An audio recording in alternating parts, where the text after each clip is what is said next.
emotions about everything that's transpired. Shannon, I listened to the last segment, and you mentioned cause and effect. And there's a cause and effect to everything. And what ties people to either the cause or either the effect is their relationship.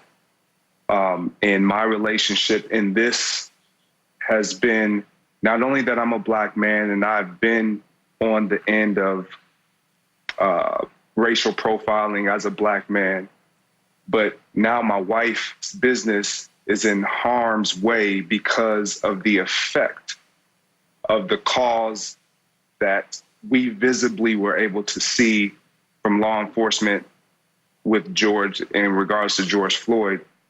And so I was raised as an individual, as a young man, to learn how to put out fires, but at the same time, how to prevent a fire. And in the midst of where fires were spreading and just kind of bursting everywhere on the scene, I felt like I was one that wanted to prevent the fire from happening versus having to respond and by putting it out. And that was what I was doing with my wife's store, along with a couple other gentlemen that manned the store with me. And it's been an interesting dynamic because from an outside perspective and seeing Stack and communicating with Stack, Stephen Jackson through text message and taking my daughters, my older two daughters, along with my wife down to the Justice Rally in honor of George Floyd and having them experience it and just seeing their emotions and their response, I felt like it was something that unfortunately is needed. And the response that has come of it, whatever way people have decided to respond, it was needed for them. Not that I'm in agreement with some of the arson and the vandalism and the looting, but I will say this. I had to ask myself this question this morning.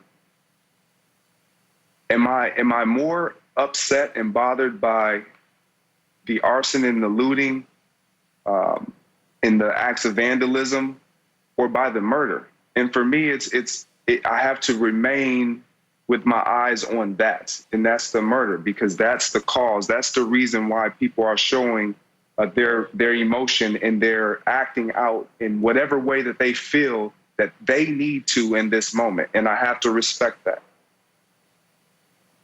And I think that's the biggest thing, Greg, when I'm hearing you, and I get it. I totally get it. Like you said, I mean, that's home for you. But for me, when I look at it, I'm like, hold on. And we see a lot of this. Yeah, that was bad how they did George, and he shouldn't have died like that. But what does that building have to do? What does looting have to do? But when you get so upset, and you've been upset as long as Black America has been upset, you lose. It's like you go dark, and you throw caution to the wind. You like, I've been living and burning in hell. They've been looting. If you look at the two biggest looting happen in the last 15 years, the recession, when they bailed out big business, they looted America. And this last stimulus package, $1.5 trillion, $2 trillion, that none of it got to small minority Black businesses. We got a $1,200 stimulus check, and there are some corporations that got $3 billion. That's the looting of America. But Greg, so let me ask you a question. So when you go down there, are you standing out front and you saying, bro, this is a Black-owned business, man. Don't bother this, man. I'm sorry for the pain that you're going through, because that's what happened a lot in Atlanta in 1992 with the Rodney King. A lot of Black-owned businesses put Black-owned or stood out in front of their business, and they were unharmed. We did. You know, immediately I told my wife to print up some signs, Black-owned business. But at the same time, I felt like we needed to do more. We needed to make sure that the community and those who were directly impacted knew that we were standing with them too. So we wanted to put something to honor George Floyd. So we put both signs side by side. But yeah, I stood outside her building, but I also at night, I stood inside because one of the things that I wanted to make sure people understood, and those who were with me, who I decided to come down